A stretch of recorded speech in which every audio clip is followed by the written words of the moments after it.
हे भक्त वृंदो, सादर जय श्री कृष्ण। आहा, आज का विषय है कि हम इस कलिकाल में प्रत्येक जीव को संजीवनी बूटी की आवश्यकता है, और वो संजीवनी बूटी हमारे पास भी है। बस हम वो समझ लें कि वो संजीवनी बूटी क्या है। इस कष्टकारी समय में, निरंतर जीवन में जब कष्ट है, आपत्तियां हैं, विपत्तियां हैं, आज जीव का मन दुखी है, ऐसे में प्रत्येक जीव को संजीवनी बूटी की आवश्यकता है। हे वैष्णवो, विषय है कि संजीवनी बूटी का अर्थ क्या है। किसे कहे हम संजीवनी बूटी? जिस समय श्री लखनलाल जी को से तो कभी विपत्तियों से सब दुखी हैं, और इस संसार के प्रत्येक जीव को आज संजीवनी बूटी की आवश्यकता है। आज व्यापारी दुखी हैं क्योंकि उनके पास व्यापार नहीं है, व्यापार चलता नहीं, इसलिए आज प्रत्येक व्यापारी वर्ग दुखी है। आज रोगी दुखी हैं क्योंकि वो बीमार हैं। आज परिवार के परिवार दुखी हैं। उन सबको संजीवनी बूटी की आवश्यकता है। विषय है कि वो संजीवनी बूटी हमें मिले कैसे। और वास्तविकता अगर देखें, अगर शास्त्रों का मत देखें, तो आज प्रत्येक जीव के पास संजीवनी बूटी है। बस शर्त यह है कि हम उस संजीवनी बूटी को पहचान लें। जब हनुमान जी संजीवनी बूटी लेकर के आए हिमालय से, तो उनको संजीवनी बूटी की पहचान नहीं थी। सुसैन वैद्य ने बताया कि बड़ी चमकदार है और उसका अपना अस्तित्व इतना गहरा है कि उसे देखते ही समझ जाओगे। जिसमें दिव्यता है, जिसमें आनंद है, जिसमें सुख की अनुभूति है, वही संजीवनी बूटी है। हनुमान जी ने उस समय पूरे पर्वत को ही उठा लिया और पर्वत को उठा के सुसैन वैद्य के सम्मुख रख दिया कि अब आप ही स्वयं अपने आप संजीवनी बूटी का चयन करें, और जो लखनलाल को जिस भी बूटी की और जौन सी संजीवनी बूटी है, उस संजीवनी बूटी को लेकर के मेरे प्रभु, मेरे प्राणधन, मेरे प्राण आधार प्रभु श्री राम के मन और जीवन का जो दुख है, उस दुख का अंत करें। उस समय हनुमान जी संजीवनी बूटी लाए और आज घर घर में संजीवनी बूटी है। बस हम उस संजीवनी बूटी का सही मायनों में अर्थ समझ लें कि वास्तव में वो संजीवनी बूटी है क्या। शास्त्र कहते हैं, आप समझिएगा हे वैष्णवो, बड़ा समझने का और बड़ा आनंद का विषय है। अगर आज हमने ये समझ लिया कि संजीवनी बूटी क्या है, तो हो सकता है आज के उपरांत हमारे जीवन में कोई कष्ट ही ना रहे। आज हमारे जीवन के जितने भी कष्ट हैं, आसक्ति के कष्ट, मन के कष्ट, शरीर के कष्ट, आज उन सब कष्टों के लिए संजीवनी बूटी मिलने वाली है। कुछ ही पल हैं, कुछ ही क्षण हैं संजीवनी बूटी प्राप्त करने के। बस हम ये समझ लें कि इस कली काल में, इस कलियुग में वो संजीवनी बूटी है क्या। श्री कृष्ण एव ही। शास्त्र कहते हैं, आपने हे वैष्णवो भागवत कथा को अनेकों बार श्रवण किया है, आपने अनेकों बार भागवत कथा को पढ़ा है, पठन किया है अपने गुरुमुख से। आचार्य, ब्राह्मण, विद्वान और व्यास गद्दी के ऊपर आरूढ़ साक्षात भगवान विष्णु के जो स्वरूप हैं व्यास जी महाराज, उनके श्री मुख से आप अनेकों बार संजीवनी बूटी के बारे में सुन चुके हैं। समस्या ये है कि हमने केवल सुना, कभी उस पर मनन नहीं किया, कभी उस पर चिंतन नहीं किया। संजीवनी बूटी सब जानते हैं। इस कलयुग में संजीवनी बूटी स्वयं साक्षात श्री कृष्ण एव ही, केवल कृष्ण ही इस कलयुग में संजीवनी बूटी है। क्यों? क्योंकि प्रथम दिवस की जब आप कथा सुनते हैं, महात्म्य की कथा, श्रीमद् भागवत के महात्म्य की जो कथा है, उस कथा में वर्णन आता है। भागवत जी कहती हैं, हे वैष्णवों, जो रोगी हैं उनके लिए औषधि है ये भागवत कथा, जो हिष्ट पुष्ट हैं उनके लिए आनंद प्रद है ये भागवत कथा, और जिनको किसी भी प्रकार का दुख जीवन में नहीं है उनके लिए रसायन है ये दिव्य भागवत कथा। भागवत जी कहती हैं, आप मेरे ऊपर अपना दुख चढ़ाओ, अपना कष्ट चढ़ाओ, अपनी दरिद्रता चढ़ाओ, अपने जीवन के जो अभाविक वस्तु हैं, जो तुम्हारे जीवन में अभाव है, वो संपूर्ण अभाव तुम मेरे ऊपर चढ़ा दो। अपना काम, अपना क्रोध, अपना मद, अपना लोभ, हर चीज भागवत जी कहती है मेरे ऊपर चढ़ा दो, मैं तुम्हारे सभी प्रकार के कष्टों का निवारण करूंगी। भागवत जी कहती हैं, तुम अपना दरिद्रता, अपना दुख, अपनी आसक्तियां, अपना अविवेक, जो हम बौद्धिक योग्यता का प्रयोग नहीं करते, अपना अविवेक, अपनी बुद्धिहीनता आप मेरे ऊपर चढ़ाओ। और भागवत जी ने कह दिया कि सब कुछ पचाने की सामर्थ्य मेरे पास है, लेकिन सावधान, भागवत जी कहती हैं तुम्हारा दुख पचाने की सामर्थ्य है, तुम्हारी दरिद्रता, तुम्हारी आसक्ति, तुम्हारा अविवेक, तुम्हारा काम, तुम्हारा क्रोध, हर चीज में फंसा सकती हूं, लेकिन सावधान, मेरे पास अपना कपट लेकर के मत आना। कितने दुर्भाग्य की बात है, हम बुद्धि से इतने चतुर बनते हैं, लेकिन चातुर्यता का हमारे जीवन में कितना बड़ा अभाव। हम भगवान से छुपाते हैं, हम भगवान से ही कपट करते हैं, और भगवान से किया हुआ कपट हमें दुख प्रदान करता है। क्योंकि भागवत जी में लिखा है, अपना दुख, अपनी दरिद्रता, अपनी आसक्ति मेरे ऊपर चढ़ाओ, मैं सब कुछ पचा सकती हूं, लेकिन अपना कपट लेकर के कभी मेरे पास मत आना, क्योंकि कपट पचाने की सामर्थ्य मेरे पास नहीं है। भगवान के सम्मुख जाओ, गुरु के सम्मुख जाओ, तो ये मत मांगो कि काम चलेगा कि नहीं चलेगा, हमारी इच्छा की पूर्ति होगी कि नहीं होगी। अगर गुरु के पास जाओ, विद्वानों के पास जाओ, व्यास रूप में भगवान विष्णु के पास जाओ, अपने गुरुदेव के श्री चरणों में निवेदन करने का सुख और सौभाग्य जब मिले, तो उनसे संसार की आसक्तियां मत मांगना।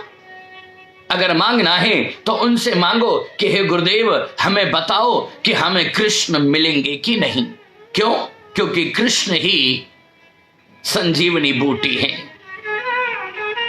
भगवान से अगर मांगना है तो भगवान से ना मांगो, भगवान को ही मांग लो।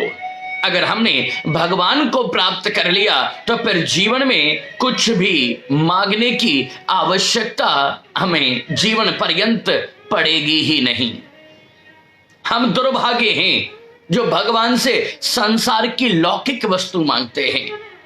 अगर भगवान से मांगना है, भगवान अलौकिक है, और ये मानव जीवन के द्वारा इतना ज्ञान होना कि भगवान अलौकिक है, तो फिर भगवान से लौकिक वस्तु क्यों? अगर भगवान से मांगना है तो अलौकिक वस्तु मांगो। और अलौकिक क्या है? इस संसार में, इस कलयुग में, इस समाज में, हमारे घर में, हमारे जीवन में अगर कोई अलौकिक वस्तु है तो वो स्वयं साक्षात श्री कृष्ण एवं ही।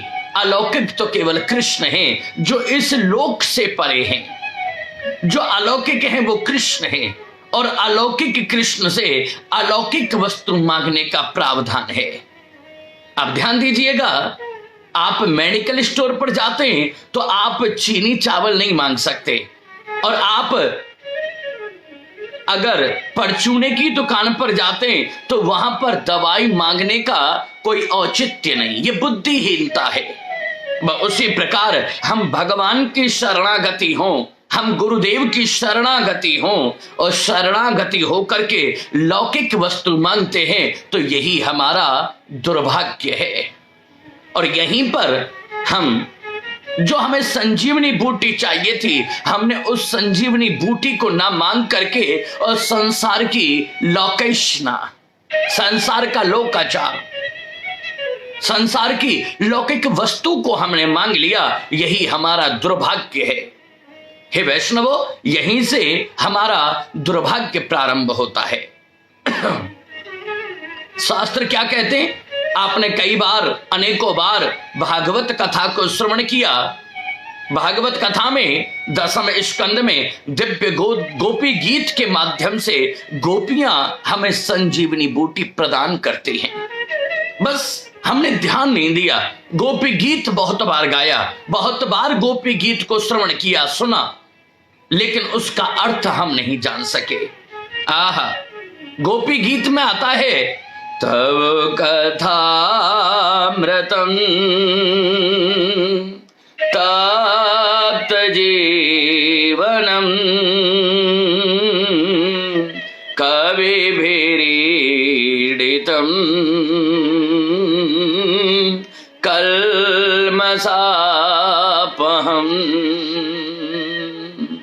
श्रवणमंगलम्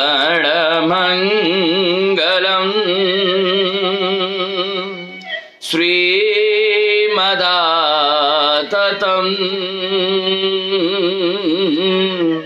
और भुवि गृह्णन्ति ते भूरिदा जना।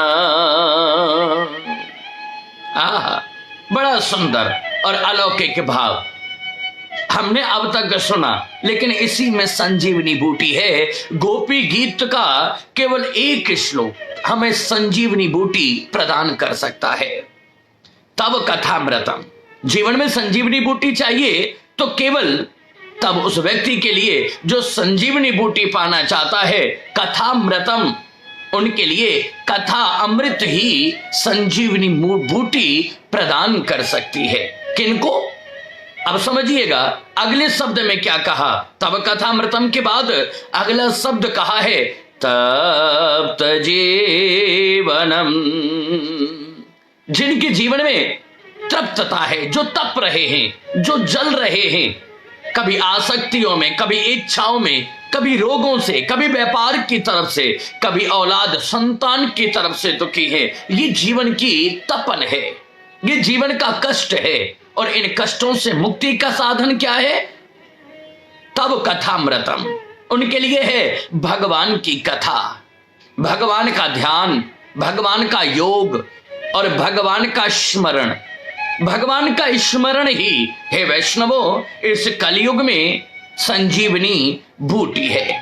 गोपियां कहती हैं, जब उनके जीवन से कृष्ण चले जाते हैं, कृष्ण क्यों गए गोपियों के जीवन से? अब विचार करना, गोपियों के जीवन से कृष्ण इसलिए गए क्योंकि गोपियों के मन में अहंकार आ गया, अहम आ गया, और जहां अहंकार है वहां भगवान नहीं होते, और जहां अहंकार नहीं होता वहां सदैव भगवान विद्यमान रहते हैं। गोपियों के मन में वैराग्य, ये अहंकार आ गया कि भगवान हमारे बिना अपनी ये महाराज की लीला को संपादित नहीं कर सकते। जबकि गोपियां जानती हैं कि जब ब्रह्मा जी के मन में अहंकार आया कि ये कैसा ब्रह्म और भगवान के संग खेलने वाले सखा, गौ और बछड़े, इन सब को लेकर के जब ब्रह्मलोक ब्रह्मा जी चले गए अहंकार के वशीभूत, तो भगवान ने उतनी ही गाय, उतने ही बछड़े और उतने ही ग्वाल बाल अपनी माया से पुनः निर्मित कर दिए। दोबारा से उतने ही गोपी ग्वाल, सब कुछ वैसे के वैसा बना दिया, वैसी ही बुद्धि, वैसो ही भाव, वैसी ही सूरत, वैसी ही सीरत, सब कुछ वैसा ही कर दिया। और गोपियां जानती हैं कि ब्रह्मा जी का मान मर्दन भगवान कृष्ण ने किया, अहंकार का नाश किया, लेकिन इसके बाद भी ज्ञान भी कई बार अहंकार की उत्पत्ति कर देता है। अधिक ज्ञान होना, अधिक रूप होना, अधिक धन होना, अधिक सुंदरता होना, ये अहंकार के कारण बन सकते हैं। ये कलयुग का प्रभाव है कि कलयुग में कोई भी चीज अत्यधिक अगर हमारे पास आ जाए तो वह अपना वर्चस्व, वह अपना अहम का रूप जरूर दिखाती है। इसलिए गोपियों के मन में अहंकार आया कि मेरे बिना, हमारे बिना भगवान कृष्ण अपनी इस महाराज की लीला को पूर्ण नहीं कर सकते, तो भगवान उनको त्याग करके अंतर्ध्यान हो गए। गोपियां कहती हैं कि कथा के माध्यम से हमारे जीवन में तृप्ति आएगी, तभी कहा है कि श्रवण मंगलम, भगवान की कथा को सुनना मंगलकारी है, हितकारी है। जो भगवान को सुनता है, जो भगवान को, देखिए अब यहां पर भी है वैष्णवो समझने का विषय है। संसार में बहुत से कलाकार हुए जिन्होंने भगवान कृष्ण की सोने की मूर्ति का निर्माण किया। संसार में बहुत से कलाकार हुए जिन्होंने भगवान कृष्ण की चांदी की मूर्ति बनाई, जिन्होंने तांबे की मूर्ति बनाई, पीतल की मूर्ति बनाई, लोहे की मूर्ति बनाई। संसार में बहुत से कलाकार हुए जिन्होंने लकड़ी की मूर्ति बनाई। संसार में बहुत से कलाकार हुए जिन्होंने पत्थर की मूर्ति बनाई, जिन्होंने मिट्टी की मूर्ति बनाई। लेकिन धन्य है द्वैपायन श्री वेद व्यास जी महाराज, उन्होंने न सोने की मूर्ति बनाई, न चांदी की मूर्ति बनाई, न लोहे की, न तांबे की, न लकड़ी की, न पत्थर की, न ईंट की। उन्होंने तो स्वयं साक्षात शब्द रूपी कृष्ण की दिव्य छवि का निर्माण कर दिया। हे वैष्णवो, वेद व्यास जी महाराज ने शब्द रूपी भगवान की दिव्य मूर्ति, दिव्य स्वरूप और दिव्य छवि का निर्माण किया है। व्यास विरचिता गणेश लिखता महाभागवती पुण्य कथा, कौरव पांडव सारंग मथुता नैव क्लिष्टा न च कठिना, नैव क्लिष्टा न च कठिना।